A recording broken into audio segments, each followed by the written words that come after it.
ఇటువంటి దగులుబాజు మాటలని కదా మొన్న మోసపోయింది ప్రజలారా. దయాకర్ రావు గారు అర్ధరాత్రి దయన్న అని పిలిచినా కూడా వచ్చి నేనున్నా నిలబడతాడు. చచ్చినా బతికినా ఏదైనా నేనున్నా నిలబడేటువంటి ఆ నాయకుడిని ఓడించి ఇప్పటికే తప్పు చేసుకున్నాం. ఇప్పటికైనా ఆశీర్వదించండి.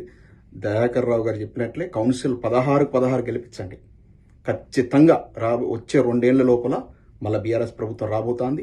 ఖచ్చితంగా చాలా అభివృద్ధి పనులు జరుగుతాయి. వీళ్ళు చెప్తారు ఇప్పుడు కల్లబొలి కబర్లు, మేము అధికారం ఉన్నాం కదా అని. వీళ్ళు ఉండేది ఎప్పుడు ఈ ప్రభుత్వం కూలుతుందో కూడా తెలియదు. ఇలా మొత్తం అసంతృప్తి మొదలైంది. ఎమ్మెల్యేలు మంత్రుల మధ్య సఖ్యత లేదు. ఎప్పుడు కూలుతుందో తెలియదు. అయినా వచ్చే 2 ఏళ్ళలో ప్రభుత్వం మారుతుంది. కాబట్టి మీరు ఎట్టి పరిస్థితుల్లో ఇక కష్టకాలం 1 ఇయర్ 2 ఇయర్ ఉంటుంది. దిక్కుమాల ప్రభుత్వం ఎట్లాగపోతుంది.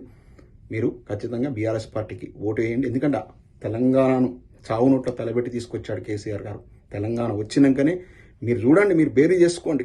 24 గంటల విద్యుత్ వచ్చింది, మన సాగునీరు వచ్చింది, ఇంటింటికి తాగునీరు వచ్చింది, డెవలప్మెంట్ కనపడ్డది. మనం స్వయం పాలన మనం చేసుకున్నాం, మన ఆత్మాభిమానంతో బతికినాం. ఇవాళ 2 ఏళ్లలో మళ్ళీ వెనక్కుపోయింది తెలంగాణ. మళ్ళీ ముందుకు రావాలి అంటే ఇవాళ మున్సిపల్ ఎన్నికల లోపల విఘ్నులైనటువంటి, ఎందుకంటే మీరు అంతా ఎడ్యుకేటెడ్ ఓటర్స్, మున్సిపాలిటీలో ఉండేటువంటి ఓటర్లు అంతా ఎడ్యుకేటెడ్ ఓటర్స్. మీరు విఘ్నతతో ఓటేయండి, ప్రలోభాలు లొంగొద్దు. కాంగ్రెస్ పైసలతో తీసుకోండి, కానీ ఓటు మాత్రం ఖచ్చితంగా కారు గుర్తుకేయండి.